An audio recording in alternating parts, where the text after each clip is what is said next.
It's Sunday, and we welcome you into another edition of our weekly discussion program, Moral Side of the News. We're glad you're here this weekend. I'm John Blim with the WHAS Crusade for Children.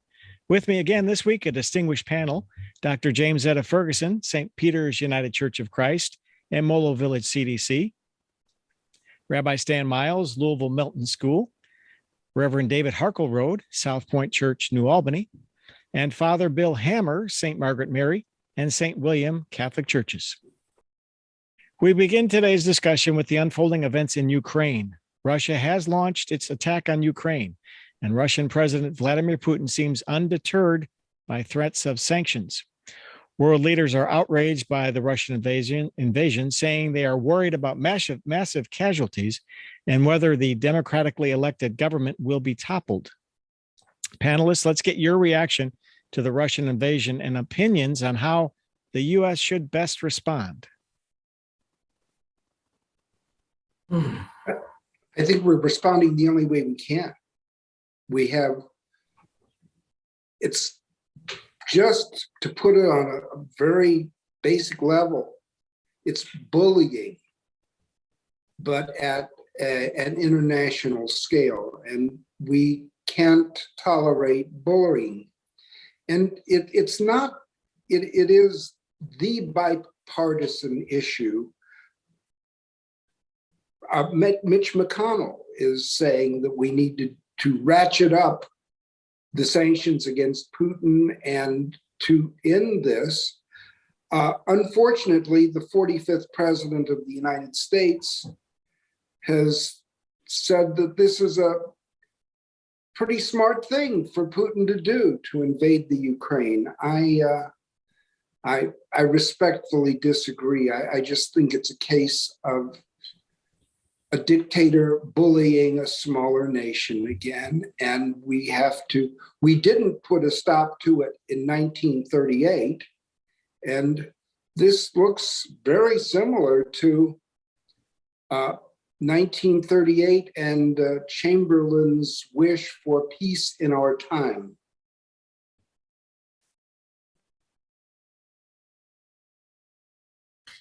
I believe it's a necessary evil, but my heart aches for the people who are going to suffer as a result of this. I listened to a news broadcast this morning where the reporter was talking to some young children, and they were just terrified. They were in the subway hiding, and they did not understand why this was happening to them. And so my heart aches for all of the innocent bystanders in all of this. And that's the problem with war. Yes, we want a democratic world, but there's always casualties, it seems like, in that process.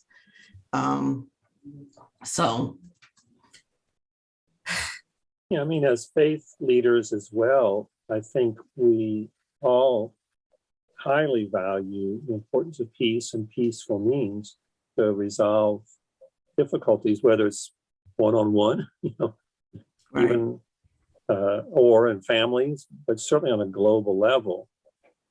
There is certainly those who understand their scripture traditions, that's an absolute value. People like Quakers or Mennonites who will never resist violence, but certainly most of our traditions allow for what's called either a just war theory or self-defense, right to self-defense. And along with that, and certainly in the Catholic tradition of that, you always have to focus in on minimizing innocent party damage. And so, yes, we have to respond, I think, no question. I do find it, I don't know if it was not to say a miscalculation or wasn't anticipated, but when they talk about all these major economic sanctions it would be placing on Russia, they wouldn't have access to credit in the West. They wouldn't have access to all kinds of funding that they need to sustain their debt level. But the West's not the only source. clearly this has also led Russia and China to become much, much, much, much closer together. And that'll be certainly a long-term, ripple effect I think is going to come out of this as well. But it's been talked about for long enough. There's no surprise there. And I think all of our various military and or policy leaders, they were saying this happening long ago, just that it was being denied by the one who was actually doing it. That's the thing. Oh, no. And now he's been proven to be a liar. But there's no surprise there. Yeah, thank you. I think you started with a great point as well, just that as faith leaders, we want to promote and see peace. I appreciate you drawing that point. I don't have a great grasp of Eastern European politics, but I've been listening to our local historian and theologian, Al Mohler, just kind of trying to get some more understanding of all this. But politics, the Eastern European politics aside, I think you're right. I think that there will be heartbreak and pain and casualties of this worldwide. I just read an article today that said one of the things we're going to see happen here is fuel costs very likely going up. And that's just, that's a minor impact compared to the people struggling over there in Ukraine. But, you've got families on tight incomes, individuals on tight incomes who are going to really feel that impact this far away. And I do think it is sort of a strike at democracy worldwide, even though it seems far removed from us at the moment. But yes, I think as clergy, as those who are people of faith, we acknowledge that the world is broken, and we see that at varying levels at varying times. And it's a reminder, I think, that our hope is not ultimately, at least mine is not, in humanity rallying together and finally making things work. We want to see humanity rally together, but history has taught us it will never permanently happen. What we are waiting on is for God's intervention. And just as a final note, I think it's important that we understand that there is a God and that he is transforming hearts. And that is what is going to make a difference. It's not going to come from within humanity. It's going to come from outside by God's grace. Yes. And our cooperation with them, I'm absolutely agreeing with you there, David. And another, I guess you could say another thing, looking down the road, the implications from this. There's been a history of human nature, fallen human nature, that there's also been in the news just recently, some democratically elected governments, some in Asia, whatever, been military coups have taken over. That's been happening in Africa of late too. Throughout our world, people can choose democratically to elect people, but others in authority will sometimes supplant that. And, because again, they can. And that's the hard part, is the willingness to try to build better world, better future, building up the reign of God, but doing it in a way that is with integrity. And that seems to be lacking also across the board. I'd like to read for you a couple of quotes and get your reaction from former President George Bush. Russia's attack on Ukraine constitutes the gravest security crisis on the European continent since World War II. We cannot tolerate the authoritarian bullying and danger that Putin poses. That's the first one. Second quote from former presidential candidate Hillary Clinton. I am praying for the people of Ukraine. The world will hold Russia and Putin accountable for the human suffering and destruction this unjustified and unprovoking war will bring. So your reaction to that, but what your feeling is, and Stan, you mentioned it as well, is a unified front seems to be coming forward. And is that our hope? And is that what we can expect? And is that what will stop this? A unified front to help the people in distress in the Ukraine. They are courageous, but so terrified and so overwhelmed. They can't be forgotten. And that was the problem almost 90 years ago, when things like this happened and they happened all the time in Europe during the 1930s, there was a collective yawn.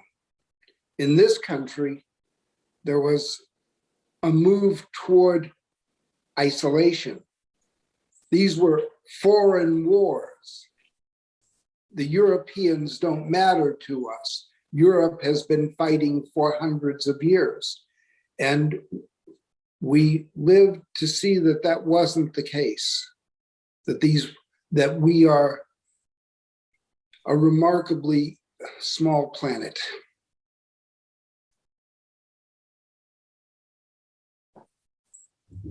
Okay, I'd like to move on to our second topic, which ties a little bit into our first. American athletes have returned home from the Beijing Olympics. To hear that, the games set record low ratings, drawing the smallest audience in Olympics history. International Olympics Committee President Thomas Bach tried to emphasize how the games are aimed at bringing the world together. But he and even some broadcasters covering these games are being criticized for not holding China accountable for human rights atrocities, including claims of genocide.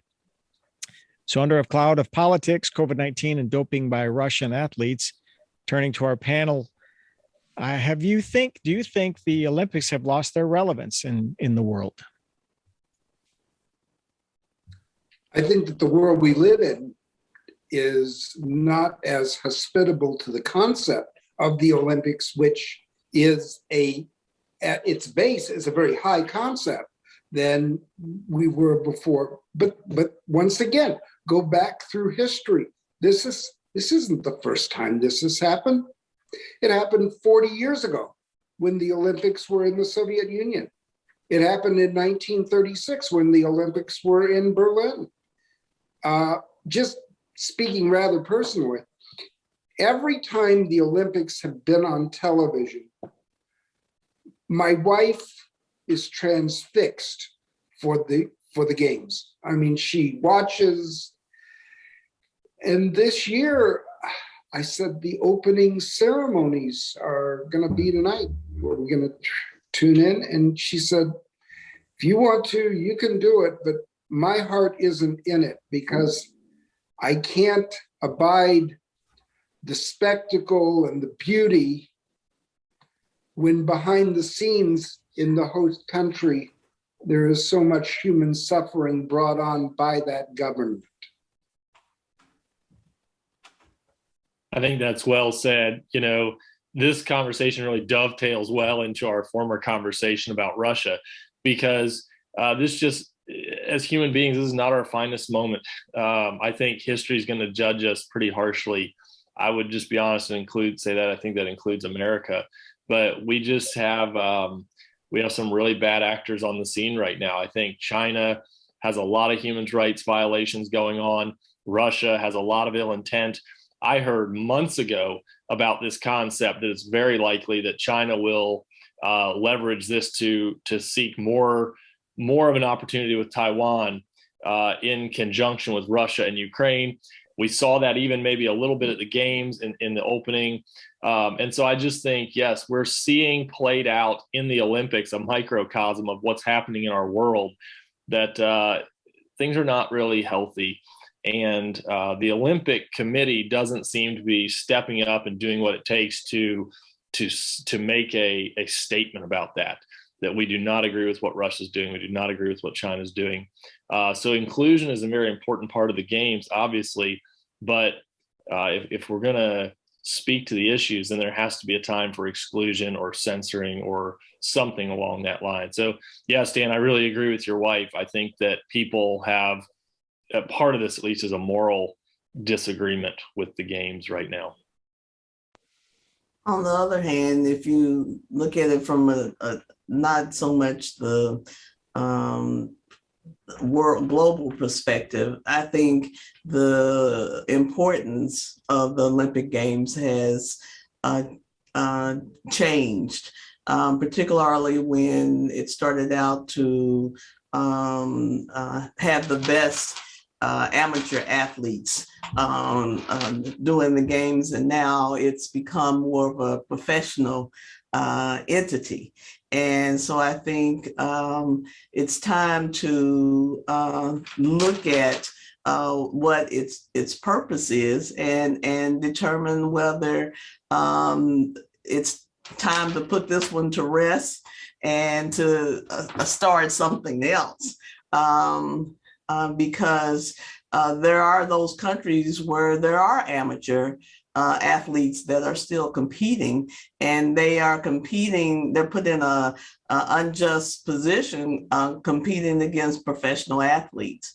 And so I think it's time to relook at the entire purpose of the Olympics, and the thought of what happened to that young skater from Russia. That just, that's a child who will probably be scarred for the rest of her life because of decisions made for her, just so that Russia could win the gold. And that speaks to what you said, Stan and David, that right now we're just not presenting ourselves, our countries, or the world in the best light, because it's all about winning at any cost, and no matter who suffers the consequences. Say, Jamesetta, that was one of the things my initial reaction is we were starting to frame this discussion, that to me, one of the biggest significant changes that's happened in the Olympics that I have a clear memory of is the recognition of professional people now competing at that level. Mm-hmm. Now, I remember as a child watching the Olympics and being fascinated by it, that was one of the quote unquote, complaints that America was making, American athletes were saying that all these other countries, they don't have amateur sports. It's basically a professional type of thing. And so therefore us saying our amateurs is an unfair competition. And I do think there's a value still to this day of, finding ways for young people across cultures, across countries, across the world to come together and celebrate their youth and their values and their ideals. And that was, I think, the original concept. Mm-hmm. We can look back again to the famous détente that started because of ping pong diplomacy. I mean, it was getting young people together, play ping pong together, and adults playing ping pong together and across countries. It is interesting, ping pong never has made it into an Olympic sport yet, but they're always introducing new sports into it. But that's one of the sad things, I think, in addition to just the structure that China imposed on the inability of people to mingle, but it was used the excuse of COVID as well, that a lot of athletes never met each other this time around. I mean, they might have met each other standing at the finish line or met each other, but the chance to dine together, to hang out together, to socialize together was so heavily restricted. Mm-hmm. And I do think when the original decision would have been made to grant to China the right to host it, a lot of people saw that as a wonderful opportunity to force China to open their doors. I mean, you can't restrict these athletes. When they come in, they're going to talk to whoever they want to talk to. They're going to meet whoever they want to meet. Well, in fact, they did not get to talk to whoever they wanted to talk to. They did not get the chance to meet whoever they wanted to meet. So again, I think the Olympic ideals were, yes, definitely compromised for the choice of this particular place to go. I'm sorry, just quickly. I think there's one other aspect to this ratings drop, at least in my mind. In general, television viewership is down. Newspaper readership is down across the board. Entertainment is so high paced now. Cinema, we're seeing people don't go to the theater like they used to. Things are being released at your house, instead of going to the theater. And we're just with social media and the way film is today, I think in general, there's a generation that just doesn't sit and watch 2 weeks of Olympics, for good or bad. That might have its own moral pieces, but I would think that has a part to play. This has been an ongoing decline. This isn't out of pace with the graph we've seen occurring with the Olympics. Okay, so I want to follow up with this idea of power and politics and sports all mixing together. How much did it bother you when you saw the Chinese president and Vladimir Putin both up on stage at the same time at that opening ceremony? And David, you mentioned that when you in your opening remarks. But how much did that bother you, panel, to see that as we dovetail into our previous topic?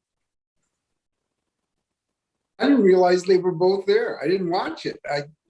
But in retrospect, I have to just kind of yawn and say, that's what I kind of thought would happen. I mean, I'm not surprised. I don't think this was a great shock. I think that, sadly, the self-interest of these two superpowers is coming together. And that's that part, both from what you said, David, referencing Taiwan with the Ukraine. I think that's the terrifying that's the terrifying aspect of the world in which we live. As we were recording this program, I just had something come across the screen on my phone. And another terrifying aspect, the Russian army is now in control of the Chernobyl nuclear site. And God help us. Other thoughts on the Chinese and the Russians and together at the I was going to Olympics? say, I was thinking that was, Putin was already implementing his Ukraine strategy by going on stage. I mean, I'm sure their informal talks were already working out, anticipating sanctions. And I get your support. Will we be able to borrow money from China?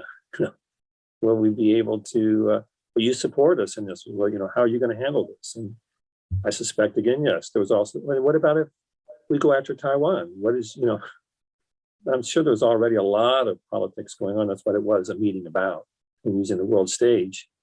And was giving them both a nice backdrop to come together as an excuse. If they had, flown in just to fly in to meet each other, that would have been an entirely different play out in the news. Oh, we're just coming together to celebrate the Olympics and all the politics we have to deal with. That's my perception. That's a good observation. Certainly this invasion right after the Olympics is not coincidental timing. I think you're right. It was clearly a smokescreen for just a lot that's going on behind the scenes right now in those two nations. What other world leaders were at the opening ceremony? I know that there were none from the United States, but what about the NATO nations, other nations? Were there world leaders present? They certainly didn't get presence on camera, so we're not certain of that. Yeah, I don't think in general there were, but there is certainly a history of that. I mean, it would have been customary for us to send a high-level delegation.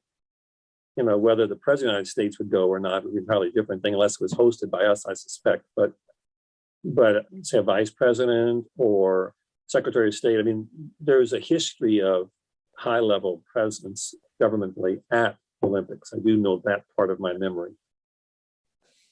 So what you're saying is that all of this is being orchestrated for world domination. That's what we're talking about. Who is going to end up running the world? And of course, China, Russia, and with us, even the USA. What is our role in all of this as well? It's a scary thought. It's a scary thought. And it's even more scary, the amount of information that we don't have regarding how all of this is being shaped. And again, that's something we've mentioned. I know sometimes I've been on the panel before in the past. For those who are listening to us on Sunday morning, that what we're reflecting, on right now is very early. I mean, there's still several days before what we're talking about is actually going to be aired. So there could be significant developments in the Ukraine that we don't have a chance to comment on that people may know, Sunday morning. That's just the way it tends to unfold. Absolutely. This kind of a scenario. We're taping this on Thursday afternoon, so people are aware. So let's end on a lighter note. We've got a couple of minutes left. I want to point this out. A once-in-a-lifetime date happened this week, 2/22/22. And at 2:22 a.m. on that date, 2/22/22, baby girl Judah Grace was born in Alamance County, North Carolina. So panel, that is a birth date no one will forget. Let's end on a good note. We got a couple minutes left. What are your thoughts on that? I was thinking when the child was born, this is great, but I was thinking about the child in about 80 some odd years, that this child will be around for the 22nd century. Mm-hmm. Yeah. And most of us, I would say all of us on this panel, were born in the 20th century. That's, at least I hope that the child is thriving in the 22nd century. Who knows? Yeah. I had a similar thought, just obviously like a fun, joyful story. But, in light of our other stories, just it reminds us we're at a level responsible for what kind of world we pass on to this little one. And, just a birth brings hope even to those other stories. Yeah. So I got a text that day from somebody wishing me a happy Tuesday, TWOSEDAY. So happy Tuesday. And I think that it is a way to remind all of us that we are future oriented. I mean, that's ultimately all our goals, to be future oriented. So I think I see in the article, it says God's perfect timing. God never makes mistakes. And so this was a perfect timing when we need some hope in our lives, but also the joy that a new life brings, to all of us. And so this is a good story to end on. Yes. Yeah. Absolutely. And that will bring to a close a good story on this edition of Moral Side of the News. Thanks to Dr. Jamesetta Ferguson, Rabbi Stan Miles, Reverend David Harkleroad, and Father Bill Hammer. We are able to have a large number of children in our care with disabilities. Those few dollars that you put in or somebody else puts in makes a big difference for these kids, and that's what it's all about. Knowing that the Crusade for Children and all the people that have given money for that is going straight to these people is really humbling. To know that they're making a difference in my family, it's really rewarding. We could not do what we do for children without the generosity of the Crusade. The 69th annual WHAS Crusade for Children is set for June 4th and 5th. Just go to whascrusade.org and see all the ways you can make a donation to the Crusade for Children and make a secure donation online. That's at whascrusade.org.